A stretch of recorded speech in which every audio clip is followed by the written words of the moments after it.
I pretended to be a customer and went to inspect a jewelry store owned by my group.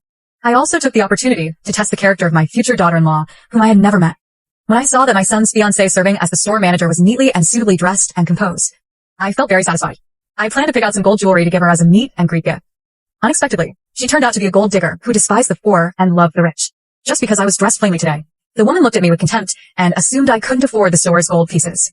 She warned the employees never to serve people as poor as me in the future. She sneered coldly, even if you sold the last thing in your house, it wouldn't be enough to marry off your son.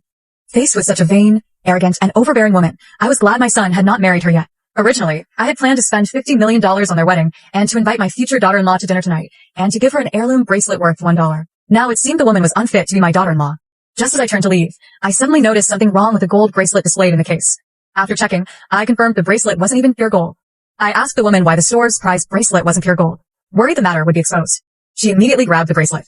During the struggle, the bracelet fell to the floor and was damaged. When the woman heard the bracelet was worth $50 million, she was terrified. To avoid responsibility, she actually framed me for breaking the bracelet. She even demanded I pay compensation. Before I could refuse, she and other employees seized my bag. A kind girl saw this and grabbed her arm, pleading with her to let me go. In response, the woman slapped the girl hard. Only then did I see clearly that the woman was a shameless scoundrel. Then she began rifling through my bag.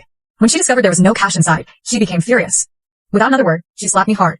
She ordered me to call my family to send money for compensation. Otherwise, she threatened to have me spend my life in prison so that my son could see the woman's true colors. I called my son and asked him to come to the jewelry store. My son thought I was going to cause trouble for the woman and hung up. Shortly after, my son called the woman to confirm whether I had actually come to the store. The woman, unaware of my identity, said she had not seen the prospective mother-in-law. I called out my son's name. The next second the store clerks covered my mouth. On the other end, my son seemed to recognize my voice and asked the woman what was happening. The woman said a poor customer was causing a scene in the store. My son was furious. He immediately wanted to come to the store to protect the woman. This made the woman even more confident. She prepared to call security to come and teach me a lesson. I thought the security guard who had worked at this jewelry store for 10 years would surely recognize me. But to my surprise, the person who came over was the woman's brother. And that security guard had long ago been fired by the woman for abusing her position. The woman's brother, without a word, wanted to teach me a lesson. I stopped hiding my identity. I publicly announced that I was the chairman of the group. I said I would fire the woman and all the other employees. The woman didn't believe me. She thought I was pretending to be the chairman to avoid paying compensation. To prove my identity, I held out my hand for everyone to see the bracelet I was wearing. The company employees all recognized that this bracelet belonged exclusively to the chairman. The woman insisted the bracelet was a fake I had forged, and that my whole act was staged to extort money from the store. After saying that, the woman ordered security to restrain me.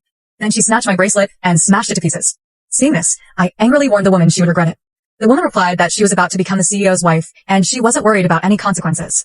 She then started a live stream, asking her followers how they should punish a thief. When she saw someone suggest slapping me 100 times, the woman immediately ordered her brother to start beating me. She even forced me to admit fault and pay compensation. At the critical moment, my son arrived just in time.